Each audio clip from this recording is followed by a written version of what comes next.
হিজরা মেয়েকে বিয়ে করা যায় কিনা? খুবই কন্ট্রাডিক্টরি কোশ্চেন। বিয়ে হয় আসলে ছেলের সাথে মেয়ের, মেয়ের সাথে ছেলের, মেয়ে মেয়ে বিয়ে জায়েজ নাই, এটাকে লেসবিয়ান বলে, গে ম্যারেজ আর কি। ছেলে ছেলে বিয়ে জায়েজ নাই, যেটাকে গে বলে, হ্যাঁ, হোমোসেক্সুয়ালিটি। লূত আলাইহিস সালামের কওমের মধ্যে এই সমকামিতা, মানে ছেলের প্রতি ছেলে সেক্সুয়ালি অ্যাট্রাক্টেড হতো, এটা এখন আমেরিকাতে বিভিন্ন স্টেটে ওরা গে ম্যারেজকে, লেসবিয়ান ম্যারেজকে লিগালাইজ করেছে, কিন্তু যারা ইসলামকে আমরা চর্চা করি, মুসলিম, তাদের জন্য এটা সম্পূর্ণরূপে হারাম, এটা বড় ধরনের কবিরা গুনাহ।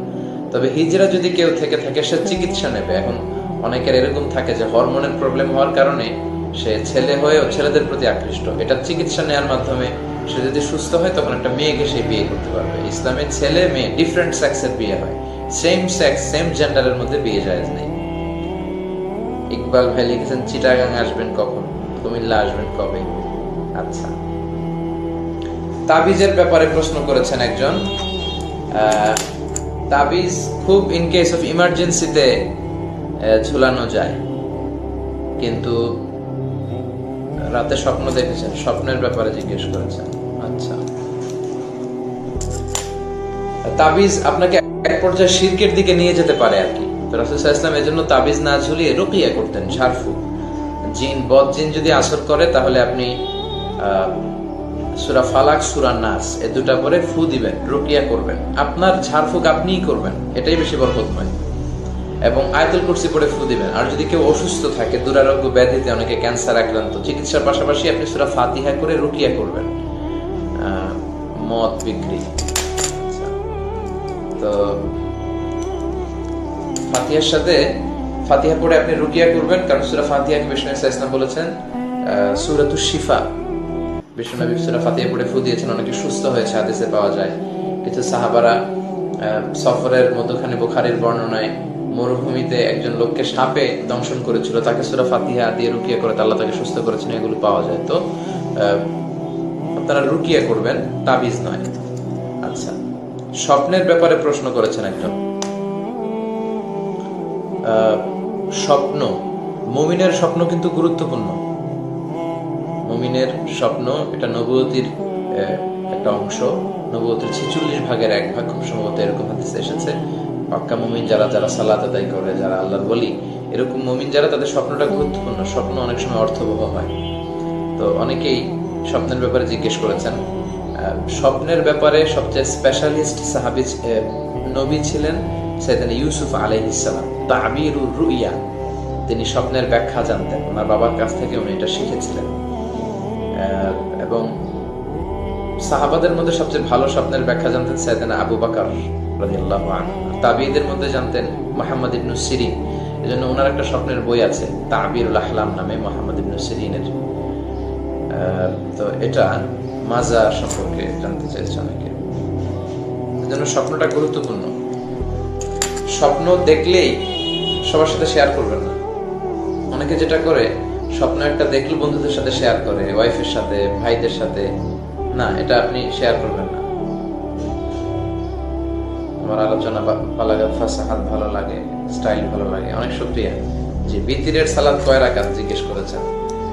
বিতির, জি বলছিলাম স্বপ্নের ব্যাপারে। রাসূলুল্লাহ সাল্লাল্লাহু আলাইহি ওয়াসাল্লাম বলেছেন লা তাকুসুর রুইয়া ইল্লা আলা আলিমিন আও নাসিহ।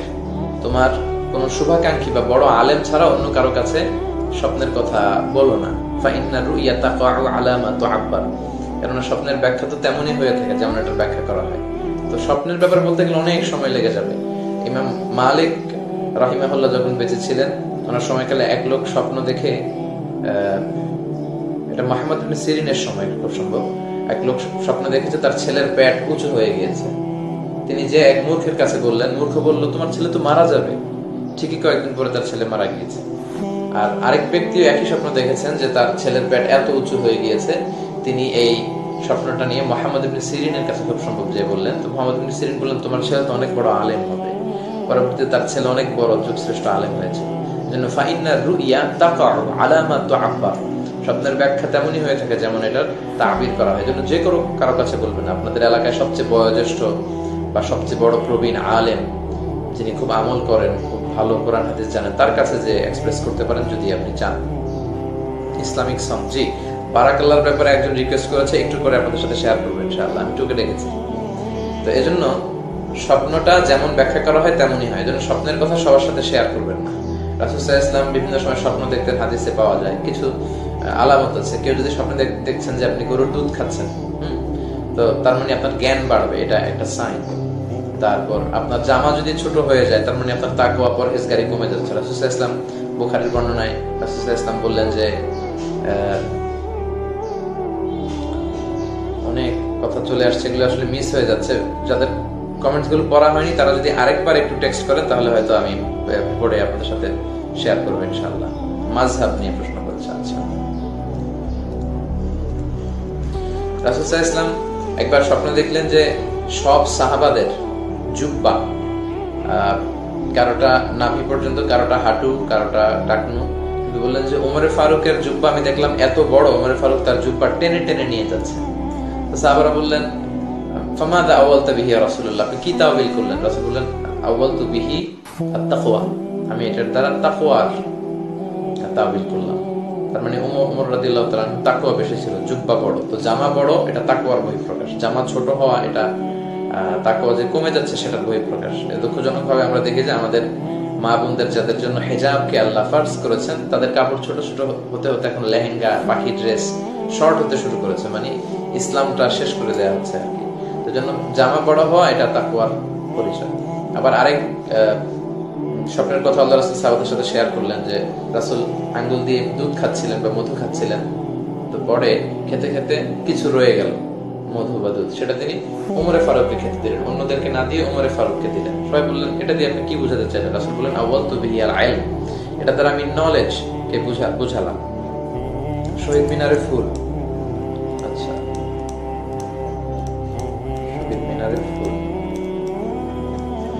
তো এই জন্য কেউ দুধ খাচ্ছেন, মধু খাচ্ছেন, এটা আপনার জ্ঞান বাড়বে ইনশাআল্লাহ, এটার একটা প্রমাণ। তো এভাবে মুহাম্মদ ইবনে সিরিনের স্বপ্ন ব্যাখ্যা যদি আপনারা পড়েন তাবিরুল আহলাম, তাহলে এই ব্যাপারে জানতে পারবেন।